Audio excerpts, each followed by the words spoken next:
Stage one of retirement planning is known as asset accumulation. You're young, still working and investing monthly, had time to make up losses, and focused on maximizing growth because you don't need income from your assets. Now retired or within 5 to 10 years of retirement, you're in stage 2 of retirement planning, called asset preservation and income distribution. You can't afford to lose what you worked so hard for, and you need to make sure that your income lasts throughout your retirement.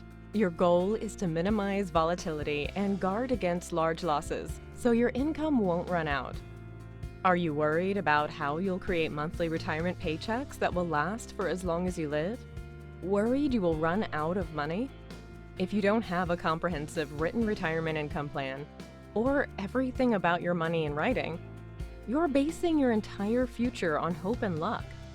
If you want to create a written plan designed to provide dependable income that will last for as long as you live, contact us today.